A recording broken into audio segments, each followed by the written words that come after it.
বেদাত কাকে বলে? বেদাতের আবিধানিক অর্থ হলো ইবতিদাউশ শাইই ওয়া সুনউহু লা আন মিসালিন সাবিক, এমন নতুন কিছু বানানো যেটা দুনিয়াতে আগে অস্তিত্ব ছিল না। এই মাইক সর্বপ্রথম যে বানাইছে এটা বেদাত। লাইট সর্বপ্রথম আবিষ্কার, এটা বেদাত। বেদাতের বাংলা হলো নব আবিষ্কার। লাইট সর্বপ্রথম আবিষ্কারের নাম যদি নতুন আবিষ্কার হয়, এটার আরবি হলো বেদাত। মাইক সর্বপ্রথম আবিষ্কারের নাম বেদাত, বাংলা হলো নতুন আবিষ্কার। ফ্যান সর্বপ্রথম আবিষ্কার, এটার বাংলা হলো নতুন আবিষ্কার, আরবি হলো বেদাত। বুঝছেন? আপনাদেরকে মাইকের সামনে বসে অনেকে বুঝাইবে, কচু পানি খাওয়াইবো, বলবে কি ওয়াহাবিরা খালি কয় এটা বেদাত ওইটা বেদাত, তো লাইটও তো বেদাত, ফ্যানও তো বেদাত, এইগুলো আপনাদেরকে টোপ দিবে। তো এই টোপ অগ্রিম আমি বলে যাচ্ছি।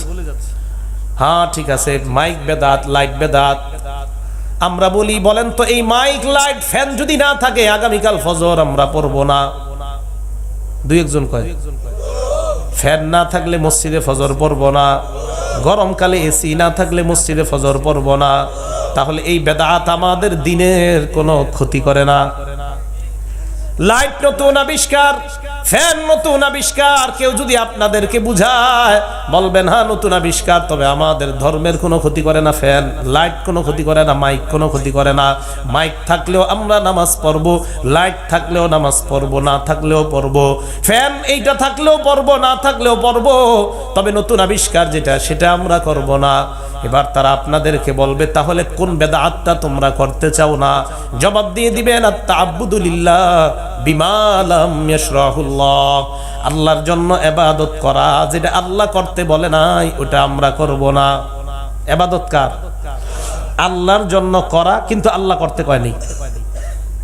আবার বলছি, আল্লাহর জন্য করা কিন্তু আল্লাহ করতে কয় নাই। প্রমাণ, রোজা রাখা হুকুমটা কার? ঈদের দিন রোজা না রাখা এই আদেশটাও কার? তো ঈদের দিন আপনি রোজা রাখলেন, আল্লাহ কয় নাই রাখতে। রোজা রাখলেন আল্লাহর জন্য, আল্লাহ কয় নাই। কোরবানির দিন আপনি রোজা রাখলেন আল্লাহর জন্য, আল্লাহ কয় নাই, আমল কবুল হবে না, বেদাত। বুঝে আসছে দুটুকু? কয়েকটা উদাহরণ দিই, এরপর আরো সহজে বুঝে আসবে। আবু দাউদের 4টা হাদিস বলবো টানা, 3299, 3300, 3301, 3302।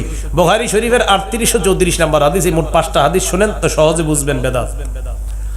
আবু দাউদ শরীফের 3299 নম্বর হাদিসের বর্ণনাকারী উকবা ইবনে আমির রাদিয়াল্লাহু তাআলা, উনি বলেন, নাজারাত উখতি আন তামশিয়া ইলা বাইতিল্লাহ, আমার বোন মান্নত করছে, আমার বোন হাঁটতে হাঁটতে মক্কা শরীফ যাবে হজ করতে।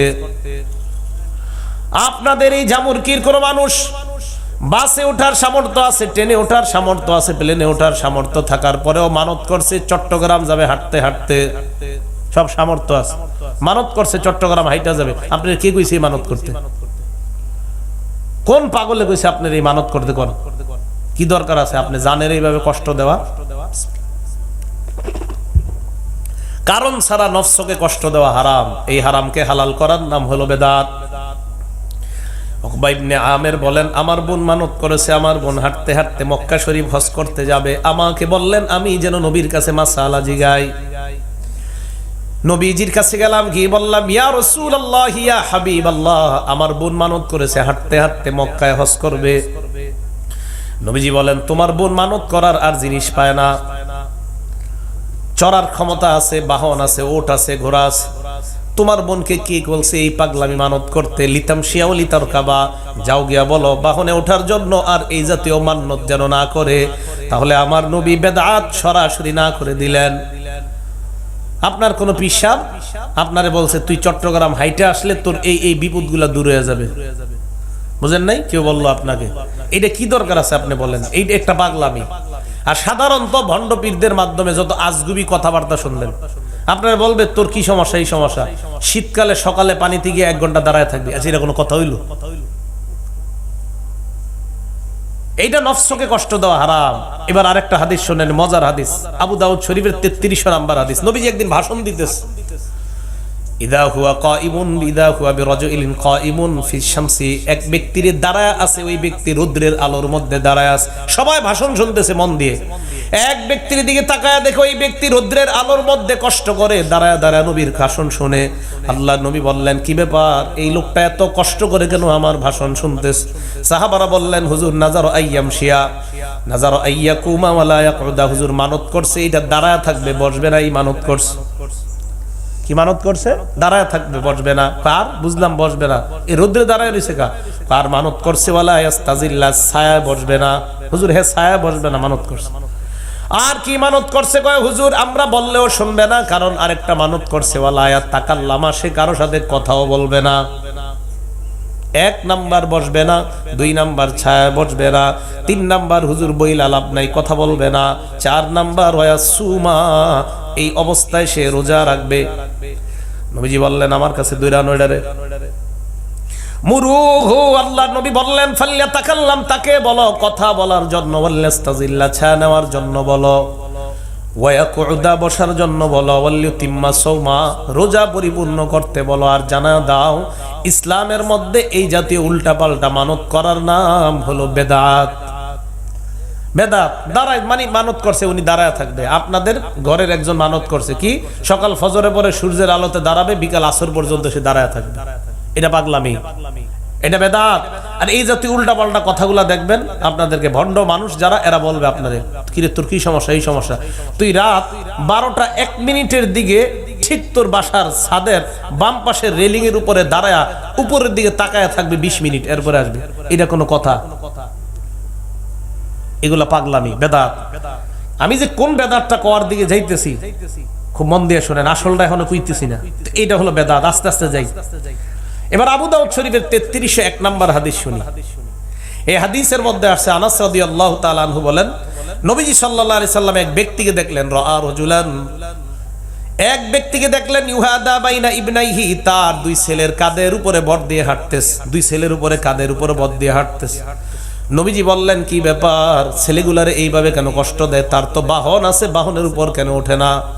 সাহাবারা জবাব দিলেন, নাজার আইয়ামশি ইয়া রাসূলুল্লাহ, লোকটা মানত করেছে হাঁটবে, এই জন্য বাহনে ওঠে না, কষ্ট করে হলেও তার সন্তানের কাঁধের উপরে ভর দিয়ে হাঁটে। নবীজি বললেন, ইন্নাল্লাহা লাগানিয়্যুন আন তাজি বিহাযা নাফসা, এই ব্যক্তি যে নিজেকে এইভাবে কষ্ট দেয়, এই কষ্ট দেওয়া আল্লাহ অমুখাপেক্ষী, আল্লাহ তাকে এইভাবে কষ্ট দিতে চায় না। তাকে জানায়া দাও এইভাবে কেউ নিজেকে কষ্ট দেওয়া এটা হলো হারাম, আল্লাহ তার এইভাবে কষ্ট দিতে চায় না। এই হারাম কাজটাকে যদি কেউ হালাল বানায় নেয়, হারামকে হালাল বানানোর নাম হলো বেদাত। ফামারাহু আইয়ারকাবা, নবীজি বললেন তাকে বলো বাহনের উপর চড়তে। এবার হাদিসটা শুনেন, আবু দাউদ শরীফের 3302 নম্বর হাদিস, এই মজার হাদিস।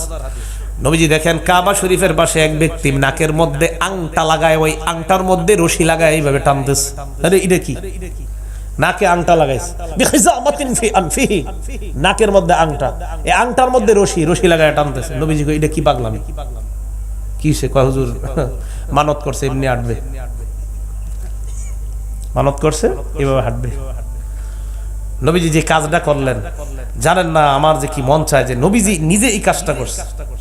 আগে একবার সুবহানাল্লাহ বলেন, আরো জোরে বলেন। আমাদের নবীজি বেদাত দেখার পর অন্য কাউরে বলে নাই, নিজেই কি করছে দেখেন। কত আহান নবী সাল্লাল্লাহু আলাইহি ওয়াসাল্লাম বিয়াদি, নবী নিজে হাতে গিয়ে কাইটা দিছে, সুবহানাল্লাহ, নিজে কাটছে, কাউরে বলে নাই কাটো। এজন্য আমাদের নেতা যারা হবে তাদের উচিত বেদাত দেখলে তারাই কাইটা দেওয়া। নবীজি এইভাবে কাটার পর বললেন, হাতে দিয়ে একজনকে বললেন হাত ধরে ধরে তাকে হাঁটাও, এই জাতীয় উল্টা পাল্টা কাজ যেন না করে। আমাদের দেশের মধ্যে দেখবেন যত মানুষ উল্টা পাল্টা চলে ততই তার ভক্তি বাড়ে। সালাগাই দিয়ে আপনাদের মির্জাপুর স্টেশনের মধ্যে যদি একজন 2 দিন পড়ে থাকে, তখন আপনাদের মাঝে একদল লোক বলবেন ভিতরে মনে হয় কিছু আছে রে। সালার পরিবর্তে যদি শরীরটার মধ্যে কোনো কাপড় না থাকে, পরনের মধ্যে শুধু একটা লেংটি পরা থাকে, তখন আরো বলবেন না কিছু মনে আছে। কি আছে তো দেখাই যায়, হ্যাঁ।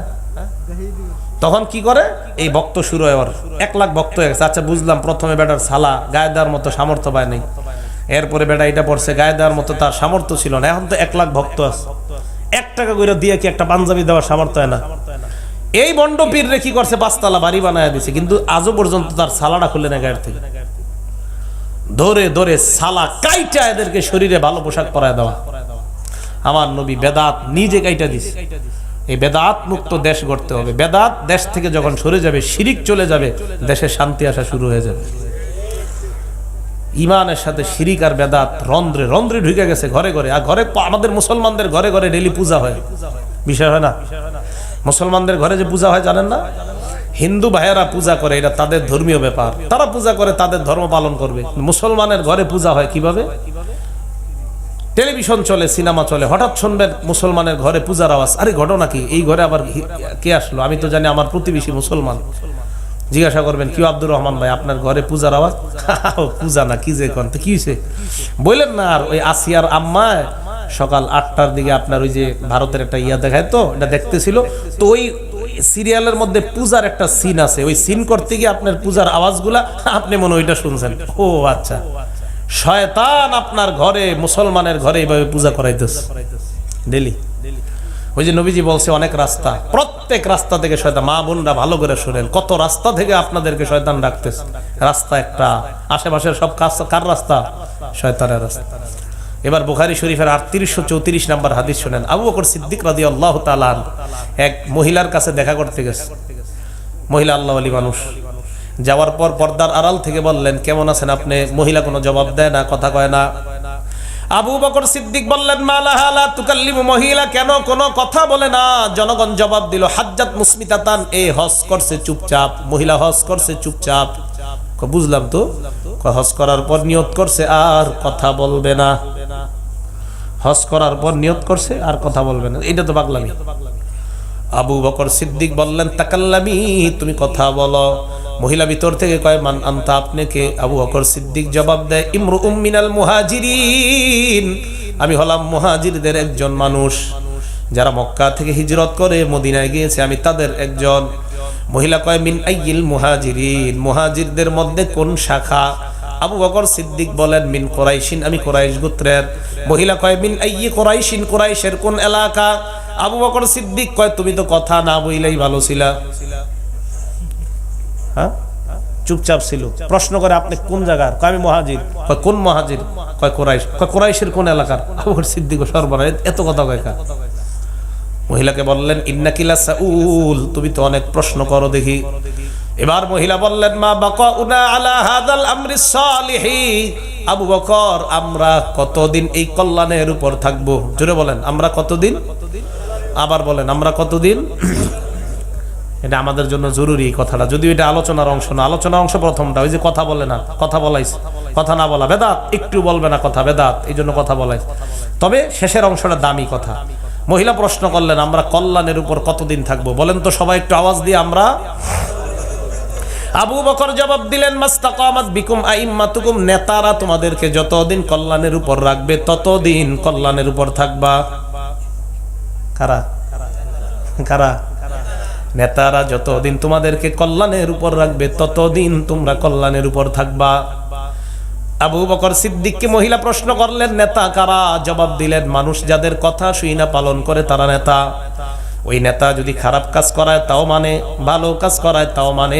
এর মানে নেতা যদি তোমাদেরকে ভালো রাখে ভালো থাকবা, নেতা যদি তোমাদেরকে খারাপ রাখে তোমরাও খারাপ হয়ে যাইবা। আবু বকর সিদ্দিক রাদিয়াল্লাহু তাআলা জবাব দিলেন। কথাটা ভাবার, কথাটা চিন্তার বিষয়। তো যাই হোক, মহিলা কথা বলে না, আবু বকর সিদ্দিক তার কথা বলিয়েছেন। তো বলেন তো, এই জাতীয় আজগুবি মানত করা, এটা কি সুন্নাহ না বেদাত? বেদাত। এবার আসেন আমার দিকে। শরীয়ত আছে, এরপরে আপনি থাকা অবস্থায় আকলকে প্রাধান্য দেওয়া। শরীয়ত আছে, এরপরে আকলকে প্রাধান্য দেওয়া। এখন একটা প্রশ্ন করব, ওলামায়ে কেরাম ছাড়া অন্যরা উত্তর দিবেন। রমজান মাসে মা বোন অসুস্থ হয়েছে, রমজান মাসে অসুস্থ হয়েছে মা বোনরা, 7 দিন রোজা রাখতে পারে নাই। আলেমরা কেউ মুখ খুলবেন না, অন্যরা বলবেন ঈদের পর আগে রোজা রাখবে নাকি নামাজ পড়বে? রমজানে 7 দিন অসুস্থ ছিল, রোজাও রাখে নাই, নামাজও পড়ে নাই। জনগণ সাধারণ জবাব দেন, আগে রোজা রাখবে না নামাজ পড়বে, কোনটা? আচ্ছা, আর কেউ আছেন এরপরে রোজা রাখবে নাকি? হ্যাঁ, মানে যেটা ইচ্ছা আগে রাখবে, হয়তো রোজা নাইলে নামাজই তো, মানে নামাজ আগে পরে রোজা। আচ্ছা, আর অন্যরা আর কোন পন্থী আছেন? হ্যাঁ, কবে জানি এই প্রশ্ন করার পরে 5 দল বেরিয়েছিল। প্রথম দল কইছে নামাজ পড়বে শুধু, রোজা পড়া আদায় করা লাগবে না। আরেক দল কইছে রোজা, আরেক দল কইছে নামাজ রোজা দুইটা, আরেক দল কইছে আগে রোজা পরে নামাজ, আর যেহেতু রোজা মাত্র শেষ হয়েছে। আরেক দল কইছে না না হুজুর, আগে নামাজ পরে রোজা।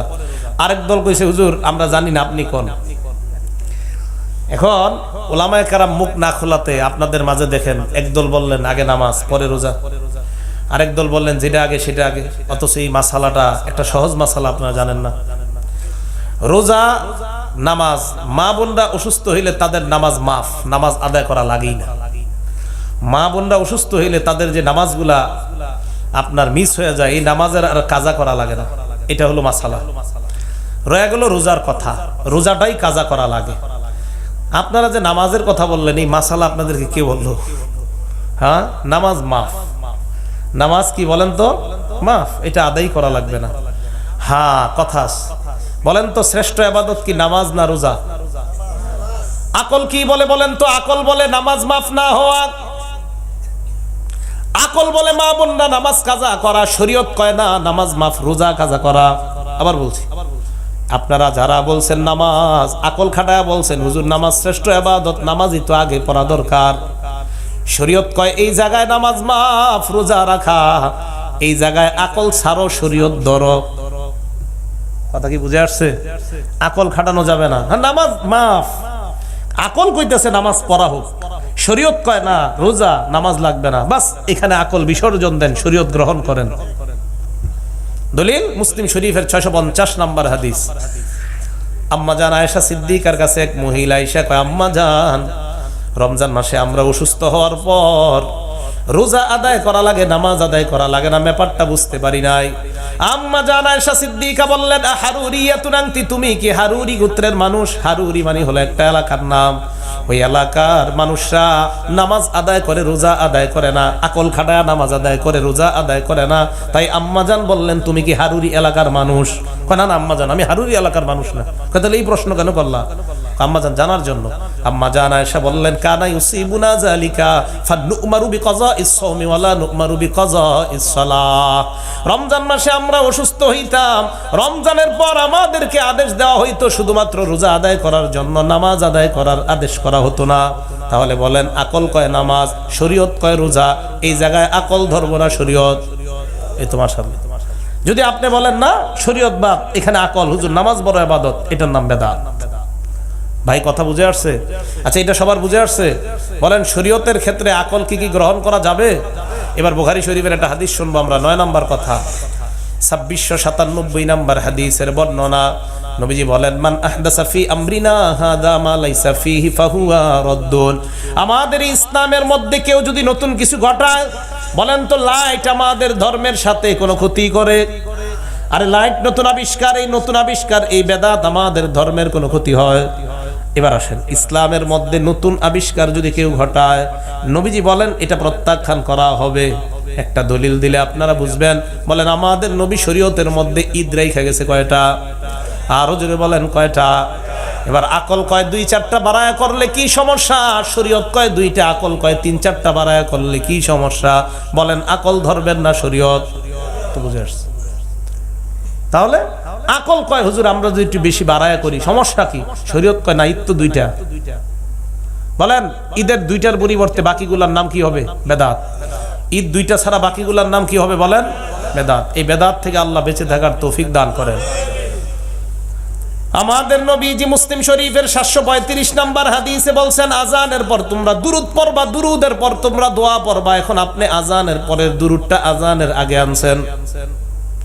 নবীজি বলছে আজানের পর দুরূদ পড়বা, এরপর তোমরা দোয়া পড়বা। আপনি আজানের পরের দোয়া, আজানের পরের দুরূদটা আজানের আগে আনছেন।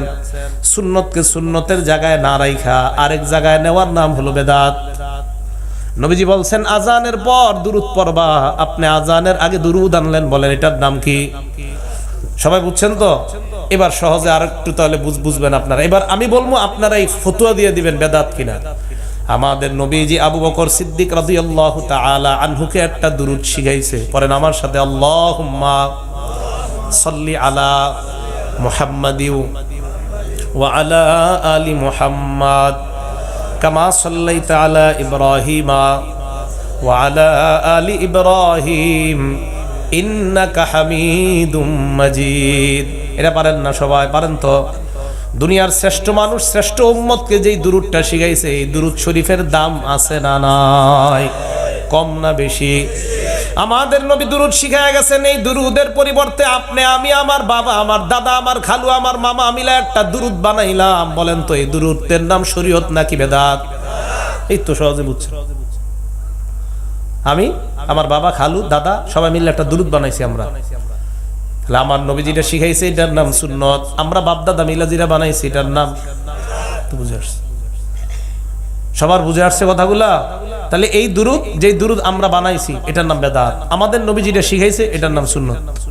আল্লাহ আমাদের সকলকে নবীর সুন্নতটাই পালন যেন করতে পারে আল্লাহ তৌফিক দান করেন। বেদাতের ভয়াবহতা 10 নম্বর কথা। এই ক্ষেত্রে আপনাদেরকে 4টা হাদিস শোনাবো। আবু দাউদ শরীফের 4607, নাসাই শরীফের 1578, বুখারী শরীফের 6576, বুখারী শরীফের 1870। এই 4টা হাদিস। নবীজি সাল্লাল্লাহু আলাইহি সাল্লাম বলেন, ইয়াকুম ওয়া মুহদাসাতিল উমুর, ইসলামের মধ্যে নতুন নতুন আবিষ্কার থেকে তোমরা বাঁচবা। ফা ইন্না কুল্লা মুহদাসাতিন বিদআ, প্রত্যেক নতুন আবিষ্কার ইসলামের মধ্যে যদি কেউ ঘটায় এটার নাম হলো বেদাত। ওয়া কুল্লা বিদআতিন দালালা, প্রত্যেক বেদাতের ঠিকানা, প্রত্যেক বেদাত হলো পথভ্রষ্টতা। নাসাইর বর্ণনায় ওয়া কুল্লু দালালাতিন ফিন্নার, আল্লাহর নবী বলেন প্রত্যেক পথভ্রষ্টের ঠিকানা হলো জাহান্নাম। বলেন তো আমার নবীর দুরূদ বাদ দিয়া বাপ দাদারা যে দুরূদ বানায় এটার নাম কি? আর বেদাত হলো পথভ্রষ্টতা। পথভ্রষ্টতার ঠিকানা কোথায় বলেন? আরো জোরে বলেন কোথায়?